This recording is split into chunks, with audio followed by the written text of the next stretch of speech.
Okay, to start, let us have an introduction of fiber optic sensor. It is also called as optical sensor. This definition of optical sensor, a device in which either with the help of external stimulation or with the help of sensor itself, we are the measurement means the quantity under measurement like temperature, pressure, strain or whatever. A device in which external stimulation or measurement, example temperature, pressure, strain, etc., modulates an optical signal which then can be demodulated to yield precise quantity information about the measurement. So remember one thing very clearly. In this, there is an involvement of optics for sensing operation. There are two ways in which we can do the involvement of this optics. One is the optic itself can do the measurement operation, or the optics can be used to perform the transmission operation of signal under measurement.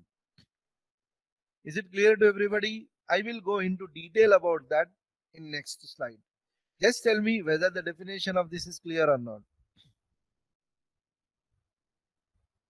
I repeat, it is a device in which the optics can be a source of sensing, or the optics can be used to modulate. Modulate means transmit the information in the form of light that is carrying information about the sensing operation. Yeah, if it is not, it will come clear in next possible slide.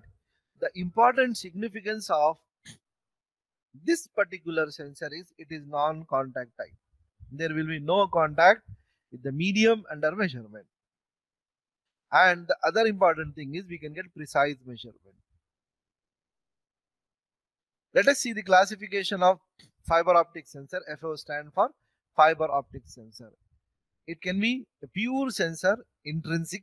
It can be pure sensor can also be called as intrinsic sensor, or impure can also be called as extrinsic fiber optic sensor. In case of intrinsic sensor, the fiber is used as sensor itself. So with sensing, the characteristics of fiber get changes, which is used for at the detection. In case of extrinsic fiber optic sensor, we actually use the medium of fiber optics to transmit the information of sensing. You see the definition: a means of relaying signal from a remote sensor to electronic that process the signal. In case of intrinsic sensor, the fiber optic sensor is a sensor. In case of extrinsic sensor, it is not a sensor, but it carries the sensing information. In case of extrinsic fiber optic sensor, the sensor medium, that is the fiber optics path, is used to transmit the information of sensing. Like we can transmit information on air, we can transmit information on electronic wire or electrical wire. Exactly in similar way, we can also do the transmission of sensing information over a fiber. If that is used in our sensing system, then that can be called as extrinsic fiber.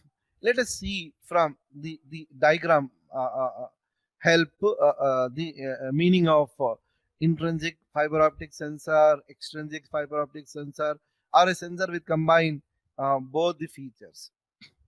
You see, in case of intrinsic fiber optic sensor, let us suppose that this is the fiber. So this itself is playing the role of sensing operation. One thing you remember, in case of fiber optic sensor, the excitation is compulsory. It's a light source. So we can use laser and a light detector. And another thing called as medium, that is fiber. In case of intrinsic fiber optic sensor, in addition to having excitation and response setup, it is using a fiber, a bunch of fiber, which is playing the role of sensing operation. Yeah, in case of extrinsic fiber optic sensor, So what is happening is transducer act on the fiber, meaning there is one transducer who is doing sensing operation. Its parameter is actually applied on this fiber so that the information can be modulated to a remote place. There it can be demodulated and decode the information about the sensing operation. In case of hybrid, the medium of fiber can include both sensing operation as well as modulation operation. That is the transmitting package. Yeah. Now I am moving to, this is not necessary, already discussed.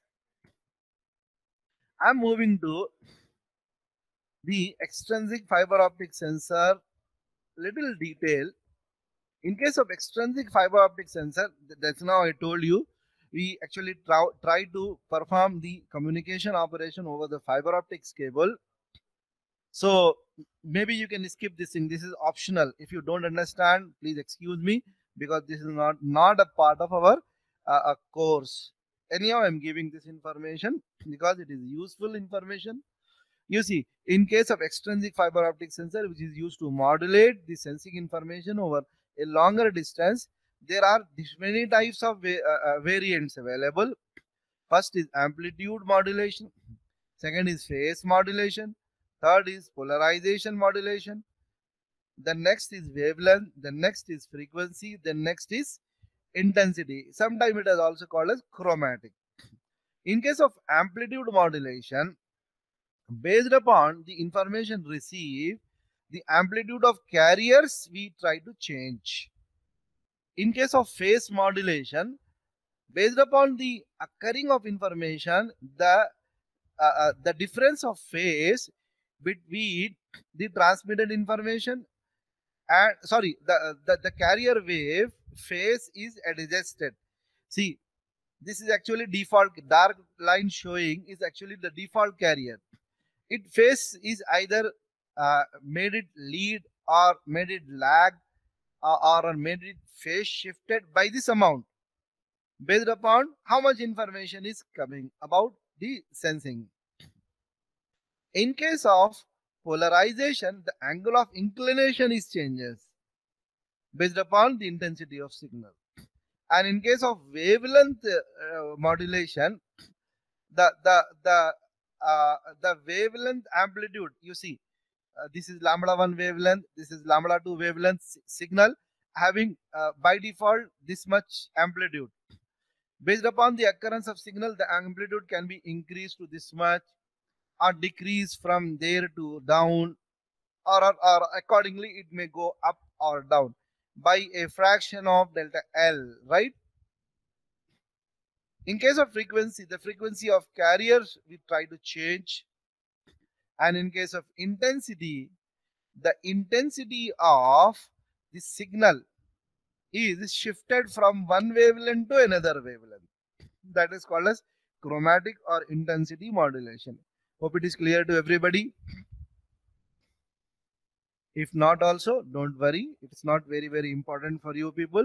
If you understand what is the meaning of fiber optic sensor and their classification, so these two can be enough for short answer. And after that, we expect the remaining question to come for long answer, or it may come for short answer also. So that will be depending upon the topic available in our course, like for temperature measurement mechanism, displacement measurement mechanism, pressure measurement mechanism, turbidity measurement mechanism, finally air pollution. Yeah, can you skip this thing? Directly I am coming to temperature measurement. Before that, let us recap the way in which our material work. We all know that when a photon try to excite a medium, either because of that the medium absorb that photon or it emit some electron. It depends upon the intensity of the energy carrying by that the frequency of striking of that particular photon to the medium. So that we need to remember this thing. in order to proceed further. Hope you know this thing. Now I'm moving to temperature measurement setup made with fiber optics mechanism. This is. So we have one optical coupler to which one white light source is applied.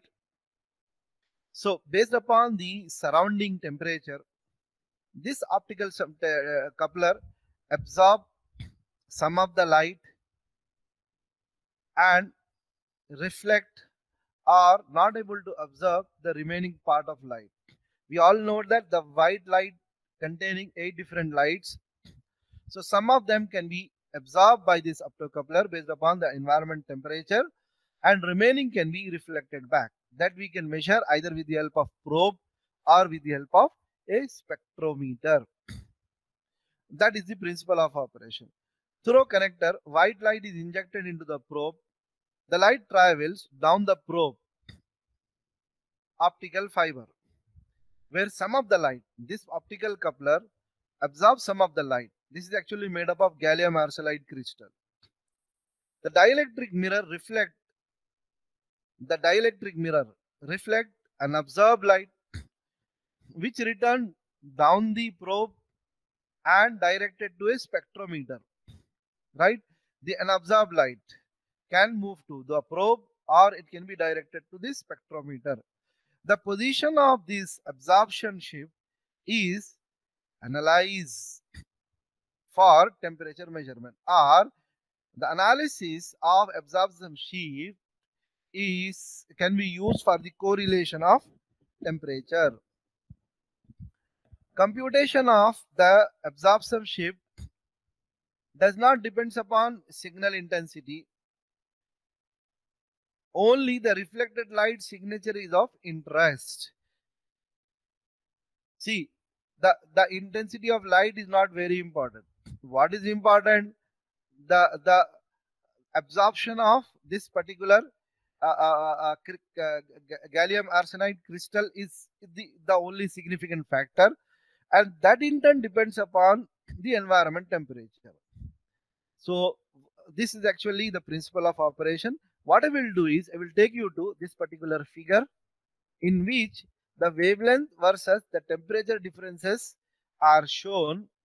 You see the gallium arsenide which we are using for sensing operation of temperature.